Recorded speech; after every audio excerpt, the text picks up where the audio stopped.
Good afternoon and welcome to all of you. My name is Pierre Schlosser. I'm the scientific coordinator of the Florence School of Banking and Finance, and I'm very glad to introduce and moderate today's online seminar on sustainable finance, rationale, and building blocks. Sustainable finance is attracting an increasing interest among academics, policymakers, and industry experts. I think that I can speak on behalf of many when I say that it looks obvious to become a key policy topic over the next years to come. Yet at the same time, there is quite some confusion out there, for example, on what are sustainable investments compared to non-sustainable investments. Also, it is still very unclear to many how sustainable finance regulations or provisions will exactly affect their daily professional lives in banking and finance, both in the public and in the private sector. So it looks like the boundaries of sustainable finance are still blurred. And in this context, it's quite a relief to be in the company of Ugo Bassi and Juri from the European Commission's DG FISMA, who will explain to us what sustainable finance is and is not, and will also provide a few reflections on how to embed sustainability criteria in financial regulations. Ugo, Juri, many thanks to all of you for being with us today, live from Rue de Spa in Brussels. To save some time, I will not give further details about your professional background. Our participants can have a look at our website where your short bios are available.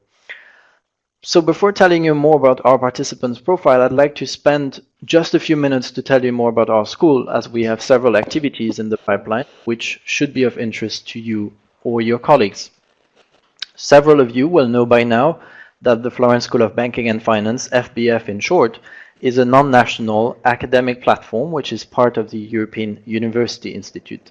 The European University Institute is a public, intergovernmental research and education institute which boasts an international community of more than 60 nationalities and delivers postgraduate studies in social sciences. A program of the EY, the FBF is a place where multiple generations meet to discuss and argue about cutting-edge topics of financial stability and macroprudential policies, risk management, as well as regulation, supervision, and resolution. You may also know that the school has a diversity of policy debate and training activities, and that our online seminars are therefore only one of those activities that we run. For example, we just released a few weeks ago our latest ebook, which looks at institutions and the crisis, and can be downloaded for free on our website. Moreover, we'll hold one more online seminar in October on bail-in with Wilson Irvin from Credit Suisse, Patrick Onan from the Peterson Institute, and Stefano Capieler from the Florence School of Banking and Finance. That will be on the 25th of October. On the training side of things, we'll be hosting 3 residential courses over the next months that, given the expertise, could be of interest to you. Next week, we'll have a course on macroprudential policy implementation, taught by staff from the ESRB and the European Central Bank. In early November, we'll host an introductory training session on forecasting in economics and finance. And in late November, lastly, we'll have the second edition of our autumn school on the law, economics, and practice of banking resolution. Later this week, we'll announce our first half 2019 courses offer. You will see that we'll provide courses on credit cycles, stress testing, clearing and settlement, sovereign risk, and MiFID II, amongst others. Right, so time has come for me to introduce the audience of the seminar. You are around 100 participants, 103 actually, connected today, following us from everywhere in Europe and the world. 43 nationalities are represented. As always, we have many people from the European Central Bank, the SRB, and this time also from ESMA. The law firm CMS, R4 Consulting, and IF made their entries to our top 10 this week. Happy to have you with us. And of course, welcome to all the other participants from the organizations not listed here. In terms of gender, we have 57% of you who are women. It's an all-time record. 43% are men, and you have about 7.5 years of professional experience on average. 41% of you are trained economists, 34% are lawyers, and 12% are trained in business. Lastly, 61% of you have a master's degree, while 31% of you have a PhD and 8% have a bachelor degree. Right, so time to start. How will our seminar be organized?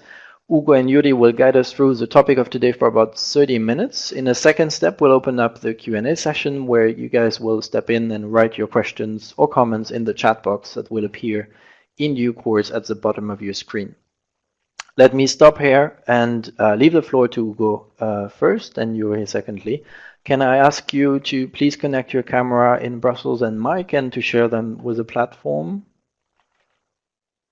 Perfect, it's connecting. Excellent, we see you perfectly. The floor is yours. Thank you again. Thank you very much. Thank you, Pierre. Good morning, everyone from sunny Brussels.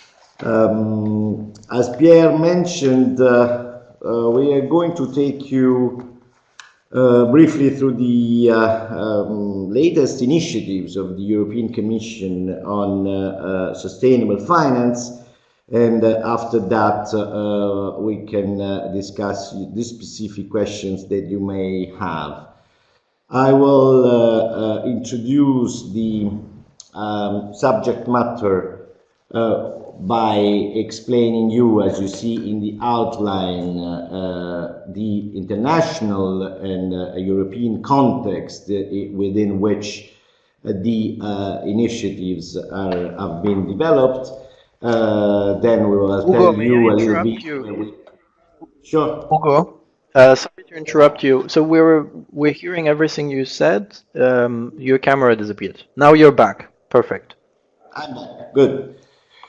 Then I will tell you a little bit where we come from. So the preparatory work to the action plan that we will comment a little bit more in detail on point 3.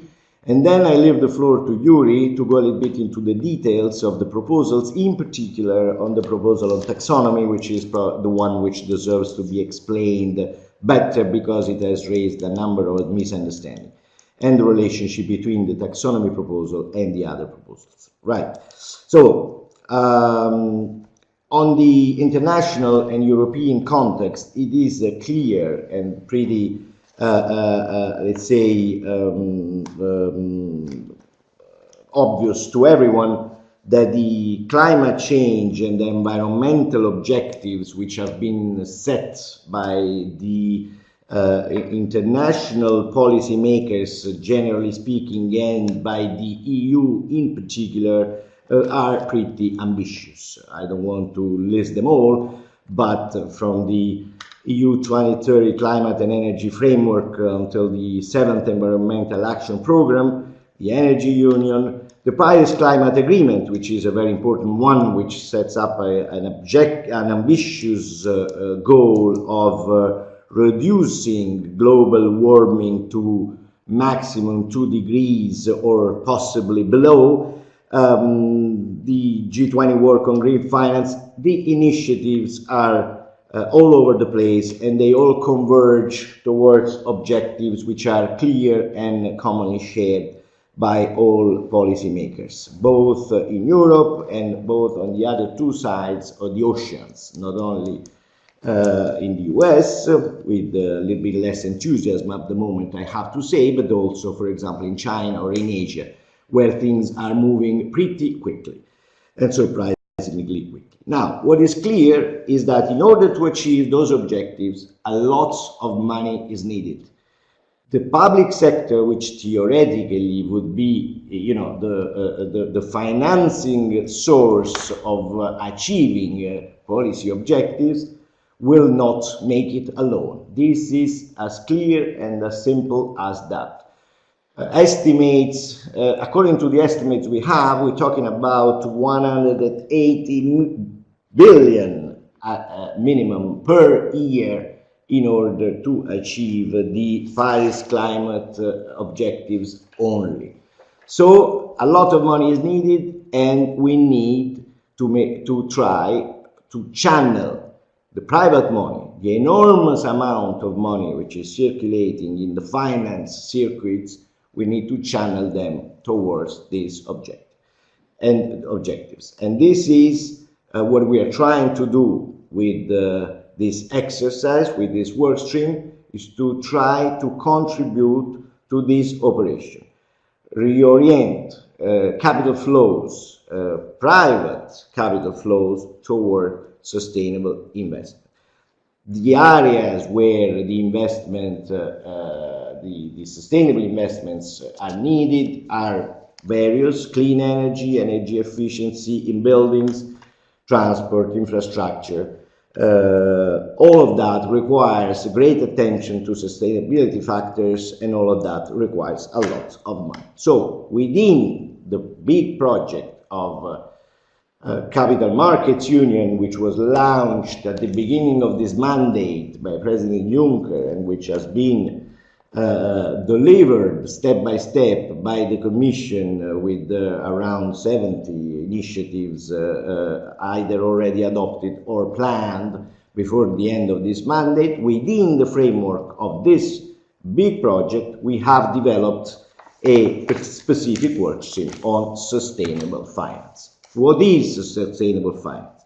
Sustainability, in our jargon, involves mainly three or four elements. But I mean, when we talk about sustainable, we usually use the ESG acronym, which means environment, social, and governance. So sustainability is a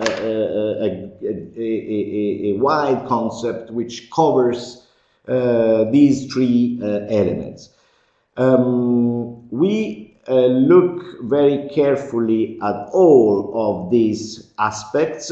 However, where we have perceived a specific sense of urgency, and therefore we have decided to start with, is environment. And within environment, there are a number of specific sub-objectives like climate change mitigation, climate change adaptation, and other environmental objectives, which are explained in the slide that you see in front of you. So low carbon is the first and priority objective that we are going to try to achieve, and then slowly we will expand our action to climate, to green more generally, and then to social, environmental, to governance issues at a later stage. We had to start with something, and we have decided to start with the most urgent aspect of this exercise. As I said, we are not inventing ourselves the wheel. One of the first actions that we put in place right after the launch of the Capital Markets Union project was to entrust a high-level group of experts with the task of studying, assessing the issues around these objectives, and to deliver policy recommendations, which we have received at the end of last year in 2017. This working group worked very hard and very well, and gave us a number of very interesting recommendations, which we have taken on board seriously and immediately. And here I would like to tell you that the first, as you see in the current slide, the first response that we as Commission gave to the work of this high-level group came in March 2018, March this year. This shows, frankly, for once, how quick we reacted to this work, and this shows also how committed we are now in delivering the different elements of this project, and how committed we are in delivering the ultimate objectives of this whole exercise. I think that the Commission, the European Commission, and I think more generally the European Union, has decided to lead by example in this area, and has taken the informed and conscious political decision to lead, to basically show the way to the achievement of the Paris agreements, and I think that we are all now working in that direction. Another small reflection on my side before moving to a brief description of the action plan itself is that, a small digression, is that whatever we do, we are not going to make it alone. This is not a business for the Commission alone to be completed. This is not even an area where the regulators in general or the lawmakers can make it alone. As I said, we're talking mainly about channeling private money through policy and public objectives.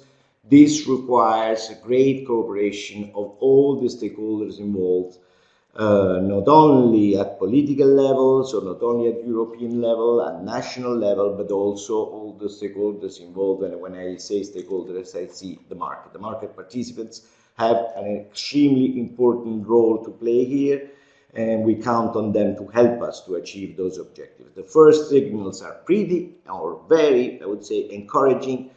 It has been clear right from the beginning that there is wide support to this objective, to this project, and we hope that now, I mean, you know that there is in the details, and now that we have the first proposals in front of the legislator, there will be the same, let's say, commitment on the side of those who have to take decisions now. So the action plan that we issued in March had the three main objectives. As I said, reorient capital flows towards more sustainable economy, and here you will find the figures that I've mentioned already.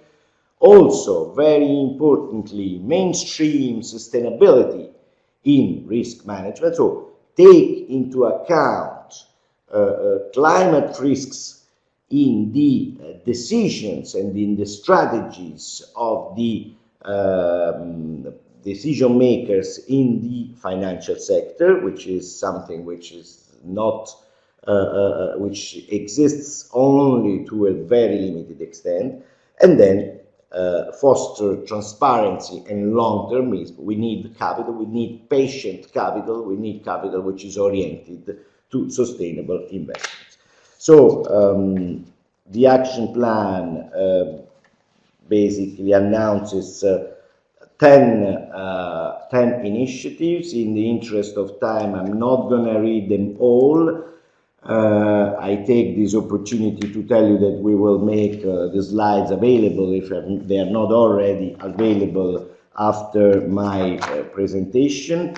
And I will focus mainly, this is another diagram which shows a little bit the action plan, the interrelation between the actions, and you can have a look at it more closely at the end of the seminar. I would like to mention briefly the four actions which have been circled in red now in this diagram, and which have been already let's say presented, tabled by the Commission in a package of proposals which was adopted in May this year. So the action plan contains 10 actions. In March, we announced 10 actions. In May, we delivered already for 3 legislative proposals and 1 other action, which are the ones that we are going to discuss in this seminar. So the first of these proposals is the taxonomy. I'm not going to make comments on it because Juri will tell you everything about it. Then we have well, first of all, probably yes, if I can move, yes, on the, yeah. Then we have, if you look at action 7 of the action plan, is another important initiative. Sorry for this this change, but I prefer to present them like this. Sorry, Juri as well. The second important initiative is the initiative on investor duties or fiduciary duties or disclosure, as we call it in the jargon. We have presented a proposal which aims at imposing investors, all institutional investors, including asset managers, but not only, all institutional investors to integrate ESG factors in their investment decision process. So basically, all institutional investors, when defining their investment strategies, they have to take into account ESG factors, and they have to explain to what extent they do take into account ESG factors. This is first of all, let me emphasize that this initiative covers ESG globally, not only environment, but also already social and governance factors. So it's a global initiative on ESG, while taxonomy starts with the environment, as we will see. Secondly, this is an exercise which is not very costly, but which is very efficient. We have already tested this type of exercise with the non-financial reporting directive a few years ago, which imposes similar obligations to big corporates, and we see that this contributes to the change of culture, which is another aspect which is required in order for these important objectives to be achieved.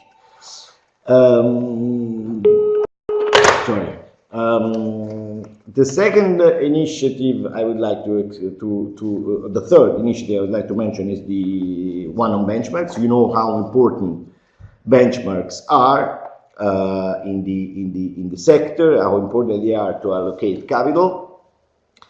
There are a number of green, low-carbon benchmarks which have been developed by the industry and by the benchmark providers, and we are very happy about it, of course. But in terms of methodology, we think that a common methodology is required in order for those benchmarks to be identified as low-carbon or green more generally. So we are now, we propose to amend the benchmark regulation in order to develop low carbon indices for benchmarks, which will be based on a common European recognized definition. Then we are planning now to incorporate as well another initiative to incorporate sustainability when advisors provide financial advice to retail. So, as you know, investment firms and insurance distributors have a very important role to play. The rules in MiFID II and in IDD provides for a number of issues that have to be dealt with in the dialogue with the client.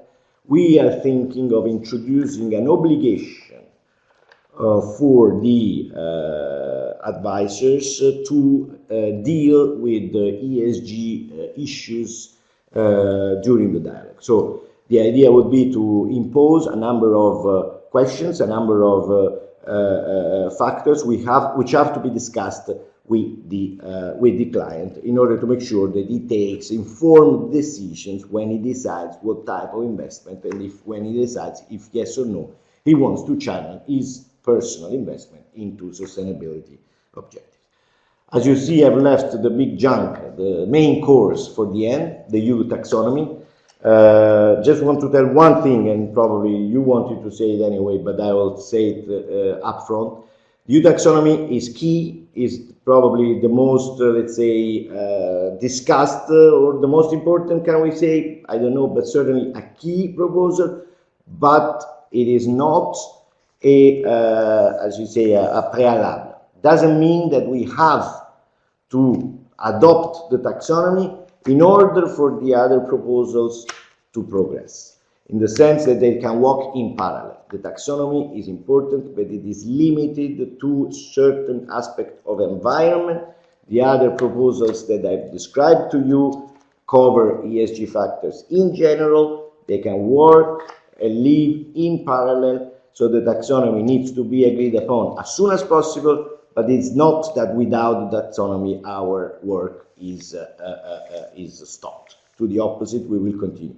And also, the existence of taxonomy will certainly help and give more opportunity to businesses, but they should not stop from doing and from pursuing green or social policies because the taxonomy does not exist yet. Juri will tell you more certainly about that. Please, Juri. Thank you very much, Ugo. So I will then take over to explain a bit the taxonomy proposal and the approach taken so far, and the technical work that the Commission, together with a group of experts, is carrying out. Maybe just a few seconds to introduce the topic. The taxonomy, we see it as a tool to provide a common language. And then, as we said, given the urgency, we would like to start with green and climate. And basically, it's a translation device of EU environmental and climate policies for the benefit of the financial services sectors, so that they can also play a part in this very much needed transition to a low carbon economy. So basically, the idea is that once developed, the taxonomy will prevent fragmented markets, which we have observed across member states, but also across market participants. The financial sectors and the real economy, we found that don't speak the same language, and the idea to develop the taxonomy is to provide clarity through a common language. The second objective goal is to prevent greenwashing. So if I am given a product, if I'm sold a product that is marketed as green, how confident am I on the greenness of that product? And we also found that it's becoming à la mode, so it's becoming more and more fashionable, and not every time the so-called green products really deliver on EU environmental objectives. And then, as Ugo explained, it's the building block for future EU policies on sustainable finance. And I can mention here the green bond standards and the work on eco-label, which will come later on, which were not touched upon by Ugo in his presentation. So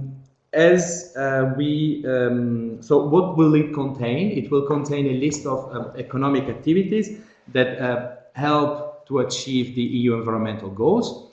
And there we can distinguish two types of activities that are pure green, in the sense that they have an environmental purpose. So I can give you the example of renewables, but also could contain, and this is exactly the work that has been carried out by the technicians, the technical expert group, could contain activities in polluting sectors, so that we can help these more traditional polluting sectors to become greener, because they also need to participate into this low carbon economy transition.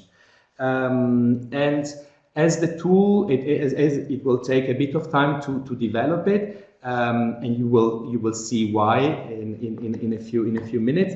We have started with very light burden requirements, so the taxonomy will have to be used in case of national labels, and in case a green fund or a fund claims to be green, linking it to the issue of greenwashing I was explaining before. So the idea is to let's develop seriously with scientific advice this first list, go out with very light burden requirements, see how it works in the market, and then build future actions on this. Moving to more details about the taxonomy. So the definition, it's basically an harmonized classification system. As I said, identify economic activities that deliver on certain EU sustainability objectives. As already explained, it's an environmental taxonomy to start with, because we needed to start from somewhere, and a political decision was taken to start with the most pressing issues, i.e. environment, and within environment, obviously, climate change. But let me be clear about that. There is an intention to extend the EU taxonomy to cover also social objectives in the long term. And in the proposed regulation in May, we did foresee a review clause in 3 years' time to see whether indeed the taxonomy can be extended to social objectives. Again, the key features is that we need to, it has to be granular enough to minimize ambiguity about greenness, but then at the same time it has to be flexible in order to cater to technological and market developments. So what exactly did we propose?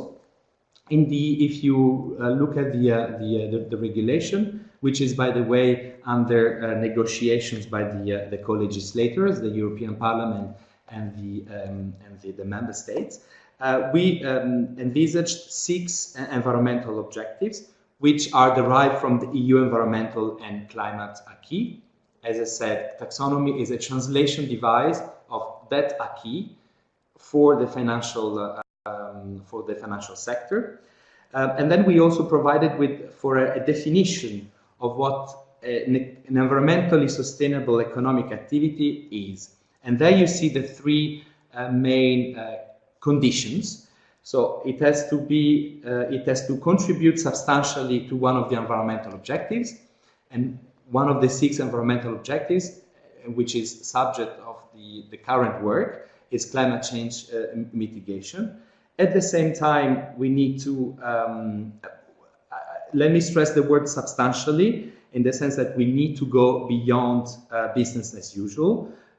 As Ugo said, the Paris Agreement foresees the achievement of net zero emission by 2050, has to limit the global warming to 2 degrees and possibly below. So we need to select those economic activities that substantially contribute to climate change. At the same time, we don't want the economic activity to harm significantly the other environmental objectives. So we will allow a bit of harm to the other environmental objectives as long as it's not significant and as long as it contributes substantially to one of the 6. And then, of course, we want the economic activity to comply with minimum social safeguards. The classic example that I always make is the production of electricity through solar energy will probably most likely qualify as like an eligible or environmentally sustainable economic activity, but we don't want that to be carried out using, for example, child labor, or we don't want that to be carried out without respecting minimum social and labor safeguards. That's the reason why we put that clause in there. And let me be clear, it's economic activities delivering on E, environmental, but with minimum social. In the future, the plan is to have a list of activities delivering on S, and at the same time, we will also put minimum environmental safeguards.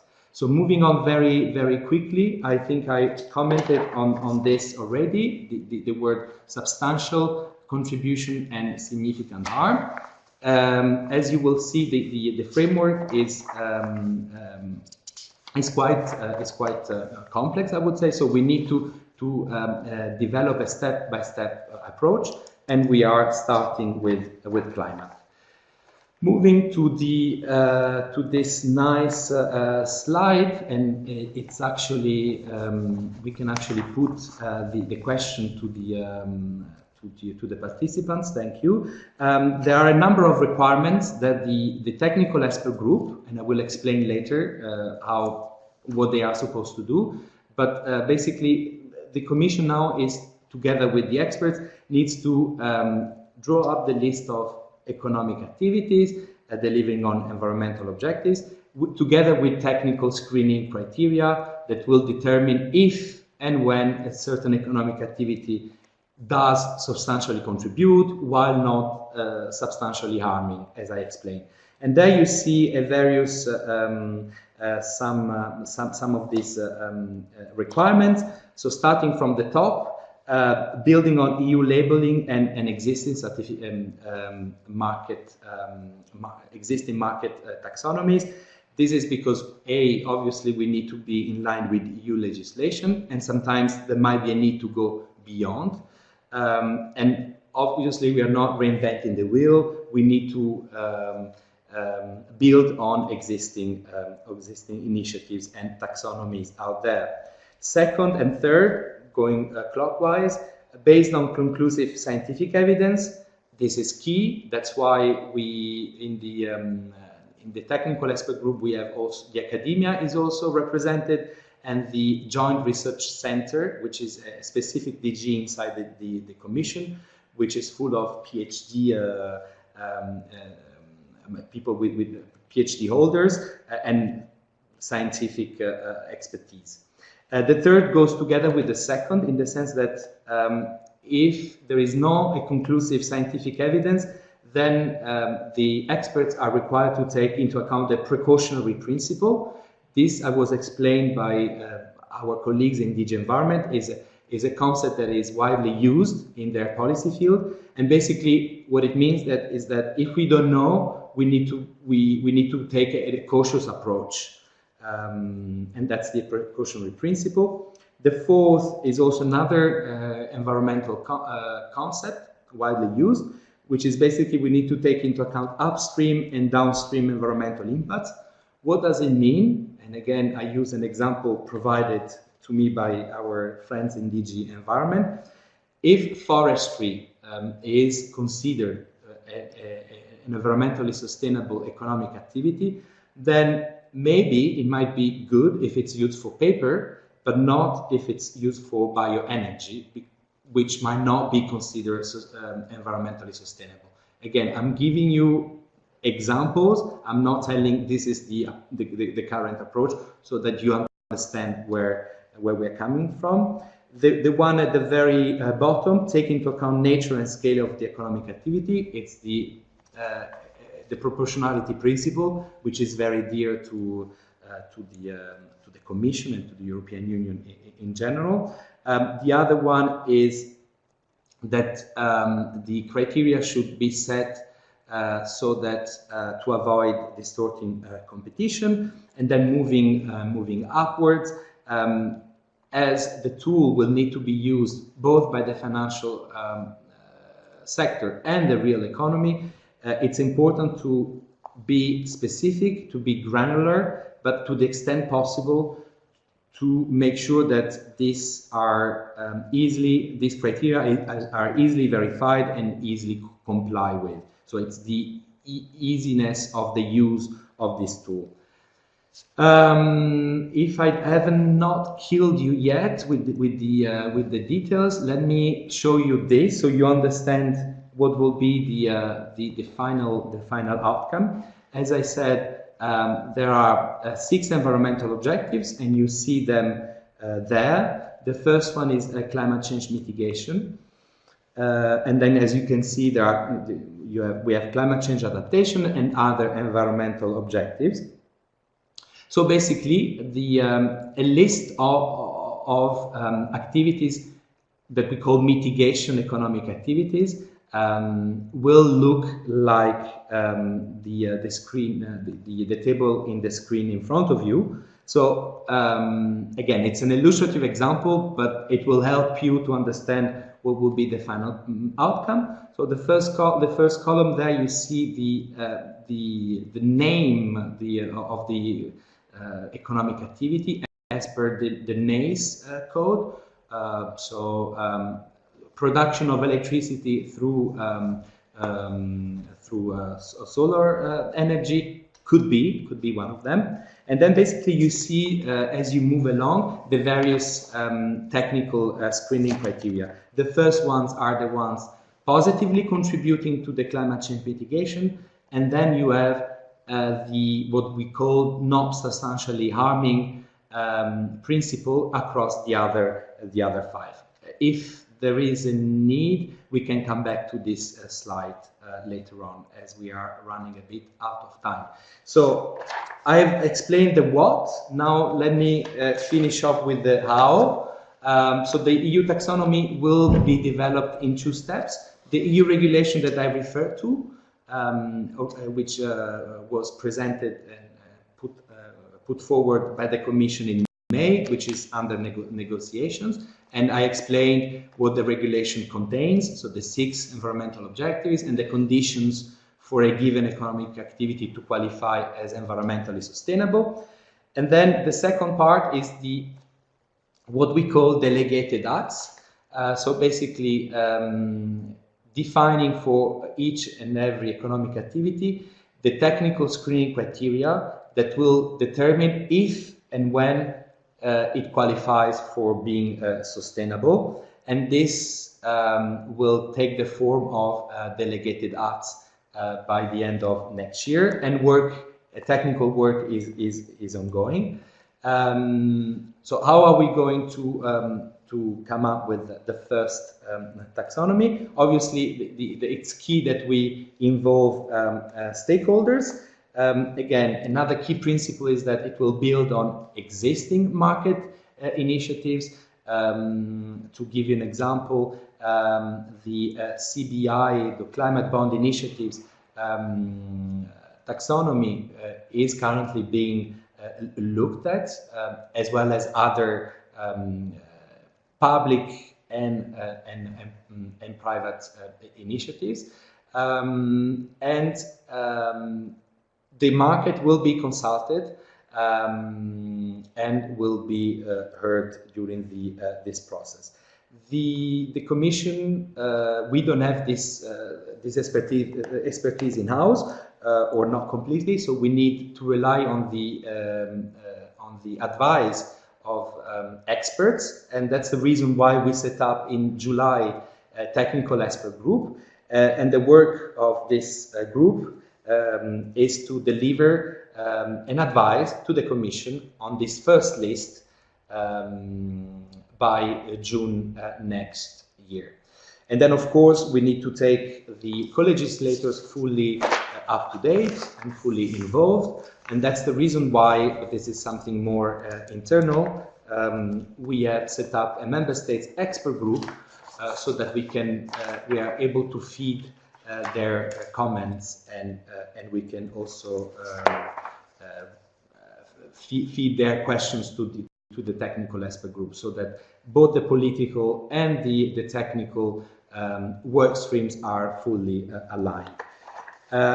So I mentioned the technical expert group.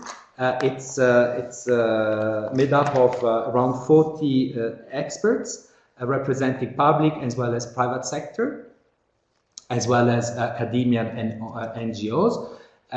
They will help us to develop this first taxonomy, as I mentioned, so this is point number one, but they are also working on other work streams simultaneously, and those being the EU Green Bond Standard. The third is a category of low carbon indices, which is in line with what Ugo explained. So the proposal, one of the May proposal in the May package, and the fourth is to see how the companies can contribute to this sustainable finance castle, i.e., what can they disclose in terms of climate-related information. As I said, set up in July. The mandate is until June 2019. Then the last slide, it's basically what I've explained. This is the approach currently taken by the experts. So they will first select the sectors to be analyzed, and then within a given sector they will identify relevant activities, for example, with mitigation potentials. For those, for each and every one of those, they will need to come up with technical screening criteria, which, as I explained, translate the substantial contribution to one objective, as well as the principle of not significantly harm the other ones. And then basically, while doing that, there is a need to see which are the likely impacts of those choices, and this will then feed into the report, which will then be published hopefully by the end of June. And that concludes my presentation. Thank you very much. Thank you, Juri. Thank you, Hugo, for this very informative presentation, I found. I'm sure that the presentation will have triggered a few interventions from our participants. As you mentioned, the slides will be made available on our website later today together with the recording. And we will invite you in a few seconds to focus on the chat box to write your thoughts, comments, or indeed direct questions to our speakers, to all of you. And if there are too many contributions, I will regroup them. But before doing that, I wanted to give you the chance, Hugo and Juri, to comment on the results of the two polls, which Jan just pasted in the chat box. The first questions was on how to achieve the policy objectives, and the second was on the technical screening criteria and the requirements. So would you like to comment? Yes, thank you, Pierre. On the first, I will comment the first one. It simply shows that we are on the right track, because as I said before, the mixed approach is the one we believe in and is the one that we are pursuing. Good. Yeah, on the second one, so I can see that there is a majority that says that the technical work should take into account upstream and downstream environmental impacts. I mean, yes, we agree. I was, to be honest, I was a bit surprised. I was expecting the building on EU labeling and existing market methodologies to be first, but I guess you have many environmental experts in the group, so that's why they selected this requirement. But as I said, all these requirements will be followed in order to okay, get to the very good, thank you. We have two questions which are quite straight to the point. So one question by Wolfgang on who is asking, do you tend to extend the scope of the taxonomy from financial markets to other policy areas? Okay, I can take this one. So on this, of course, as DG FISMA, our main counterparts are the financial institutions and the financial sector. I should have said that actually the work on taxonomy encompasses the expertise of many other DGs inside the house. So DG Environment is highly involved, DG Klima obviously, and DG Ener. As I said, we are translating these policies for the financial markets. However, we can foresee other uses for the taxonomy. It could also well be that the taxonomy will be used by the public sector, where maybe the fact that you reach an environmental goal takes precedence to the financial return. And let me be clear on this: the taxonomy will contain green activities. That does not mean that the financial institutions don't have to do their due diligence. I mean, the question of the greenness will be solved through the taxonomy, but not the question of whether it's investable or not, or whether it's in line with the given risk profile of the financial institution. So the financial institutions will have to do their job, obviously. I try to reply to the next two questions, which are in a way similar, and and then I let you follow, so Yeah. we organize ourselves. No, the idea, of course, I mean, the proposals on disclosure at this stage do not address banks as such, but action number 8 of the action plan is devoted to banks, and this is more or less also the idea which seems to emerge at the level of the Parliament, so to expand, to extend the obligations on disclosures to banks as well. We are not against as such. We are working on, I mean, action 8 of the action plan is rather related to the famous green supporting factor, which is an idea which was discussed at length by the European Parliament in the framework of the CRD negotiation. It has been at the end of it decided to entrust EBA with an opinion about that. So we are assessing whether a green supporting factor will be proposed or not.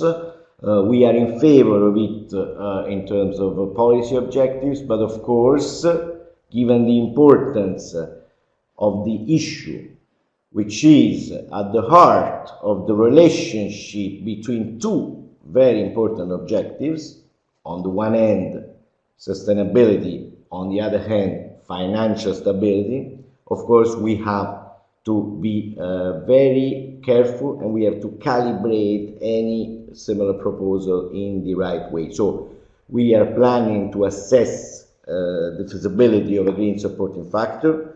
We are thinking how to do it, how to propose it.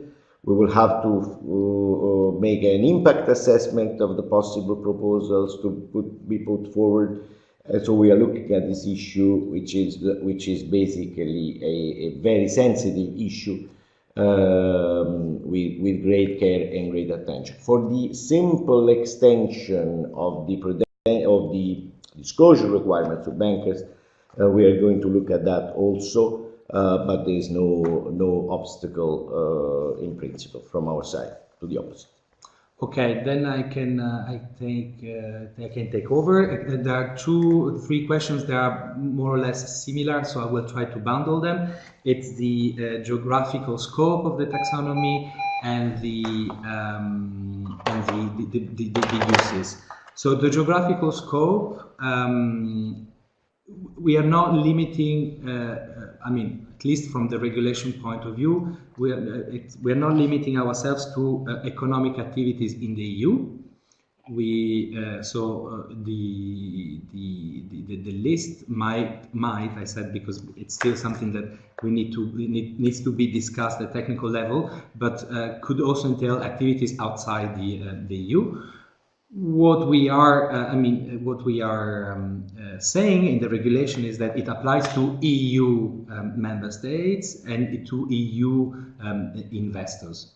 So that also go for EU investors investing outside the EU. And on the uses, I want to be very clear, because one thing is the list, and another thing is the uses. As I said, we want to be very careful in the sense that the focus is on the list now, and we put forward very light uses, in the sense that we are proposing to member states that the EU taxonomy should be used for their national labels. This is one use, and the second one is if a fund claims that the fund is green, then they have to show how green they are as per compliance to the taxonomy. And then again, we are not setting minimum thresholds. We are not saying you fund, you cannot call yourself unless you comply 10% with the taxonomy. No, this is not what we are saying now. We are saying if you claim you're green, then disclose to your client how green you are according to the EU taxonomy. And the EU taxonomy will contain activities that will help the EU to achieve the 2050 goals, the Paris Agreement, as we explained. So to complement this, what Juri has just explained shows that when we talk about the taxonomy being compulsory, we have to be nuanced. It's just what he explained. It's not that it would be the only acceptable definitions on the market. There are the consequences. In order to obtain certain consequences, there is the obligation to comply with the taxonomy. But it's not that other ways to pursue and to achieve green objectives without not in the framework of the taxonomy will be precluded. Yes, there was also a question about company, whether we are defining a sustainability concept for company. No, the answer is no. We are at the level of economic activities, and then again, whether a company is defined as green is not part of the work of the taxonomy. So it could be that a company carries out one economic activity, so the production of electricity through solar energy, and then in that case, of course, if since it's a mono activity company that is green, then de facto the company will be considered green. But then, of course, companies carry out many different economic activities, and then again, we are not defining the degree of environmental sustainability for the companies. Okay, thank you. So formally They're we starting are to lose over a little time, bit. so I just wanted to ask you how much, whether we could proceed for 5 more minutes, or if you had any other obligations.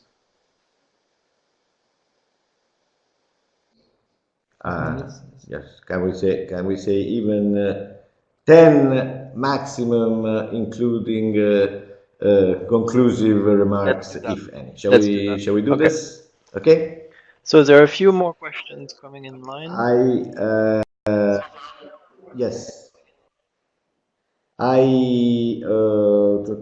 Yes, a couple of them are related, this one and this one, to the suitability test. Mm-hmm. Maybe you can reply to those, while the one following consultation So basically on the suitability test, as Ugo explained, the idea is that there is a lot of demand. We know that clients do want to invest into sustainable financial products, and yet this is not taken into account when they go to see their banks or their financial or insurance distributors. So we would like the question to be asked so that the client is better served.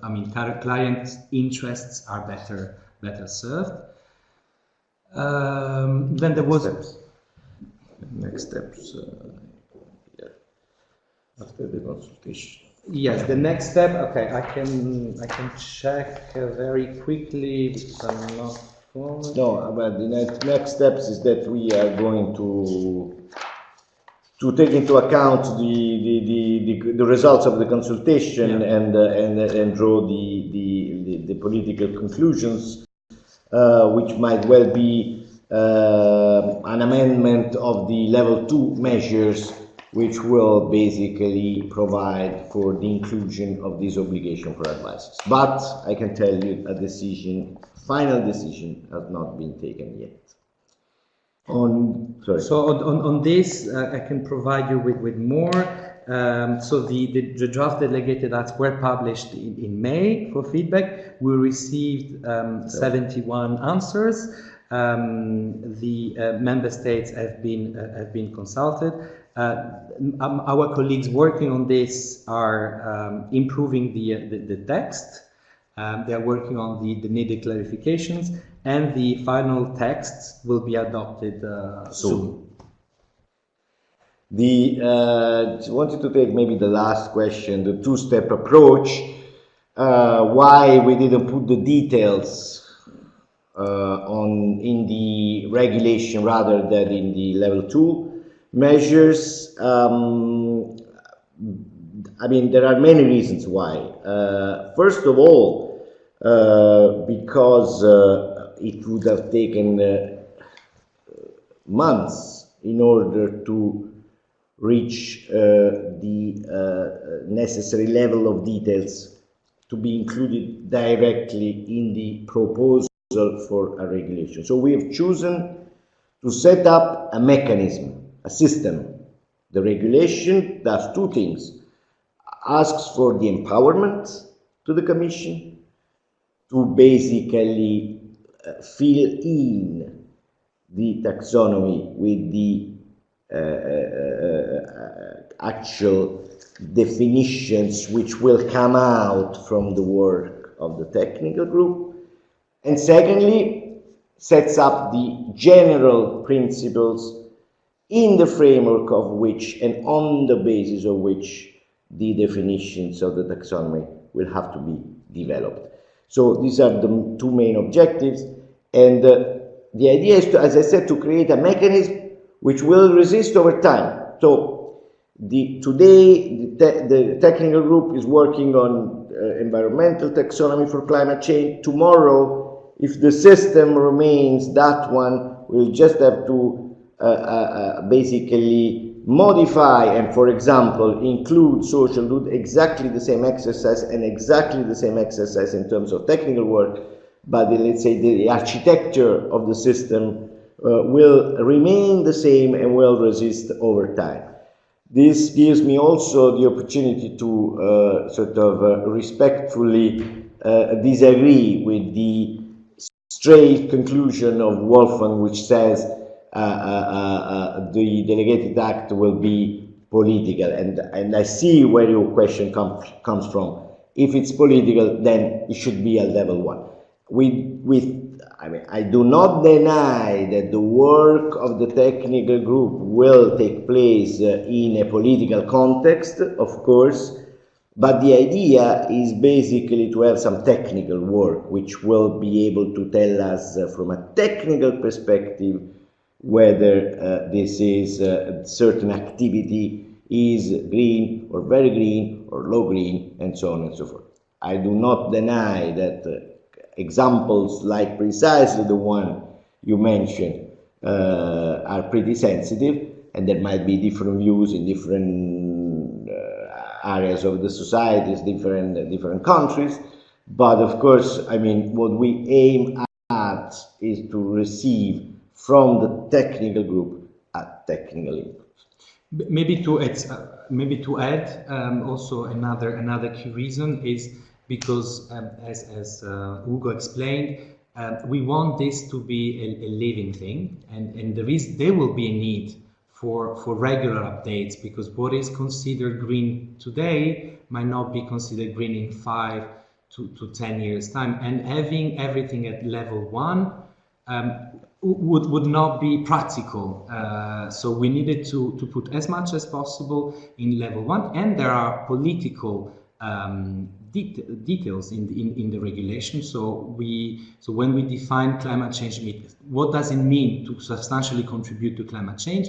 There you find the definition, and also you find the means as to achieve that objective. Only if you will, the technical screening criteria are delegated through the delegated acts, but there are some, there are a lot of details, and we needed to have something flexible in place, and that's why we went for this level 1 versus level 2 architecture. A couple of words on a question which goes at the heart of our approach, which is why we do not impose basically investors to invest in, or our advisors or asset manager to invest directly in sustainable portfolios. This would have been certainly simpler. But I think that this shows that we have chosen the approach of the transparency rather than the approach of the quota. We do not, precisely, there's no initiative which imposes and obliges investors to invest into sustainable portfolios. This has been a conscious choice there's no such an obligation. I think that every investor should be free to decide whether to invest in green or not, but we are putting in place all the conditions which are necessary in order to make an informed choice, and also all the conditions which are necessary in order to diffuse, to create also the positive, let's say, change of culture, which will at the end push for more investments. But I don't think it's for the European Commission to decide what investors should do or should not do. Thank you very much. So I think that Building on what Hugo... we've reached the stage of the concluding remarks, but that will also give you the chance, Juri, to bringing the points that you wanted to raise, because time is really flying. I think that in the concluding remarks, if you'd like to touch also very briefly on governance, because we focus today on the E, let's say, of ESG. So if you'd like to say a bit more about that, and then I'll just close the event. Of course, and it links very well to what I wanted to say. We are very aware that there are many different sustainable investment strategies, and we are not regulating. We are not telling investors how they should go about with their investment strategies in this area.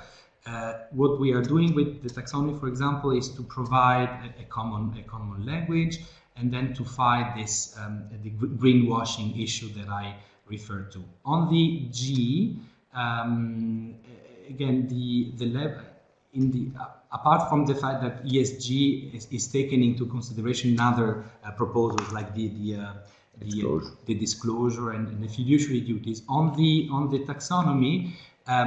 As you might have understood, the focus is not at company level, but it's at activity level. So the G considerations are very important, but they are best placed at company level rather than activity level. I struggle to identify a G economic activity, whereas I can well see what an E economic activity is and what an S economic activity will be. And as I explained, E with minimum S and then S with minimum E. But then, of course, G considerations are very important, but should take place at the higher level. Thank you. So company. Hugo, last words? Last words is just a word of thank for you guys for having organized this, because this allows the Commission to broaden the audience of people involved, and therefore we hope broadens the scope and the possibility of further Thank you. support. So thank you. So this seminar is really at its end. I'd like to warmly thank you, our speaker, for your time and for your dedication, and our participants for their questions and comments.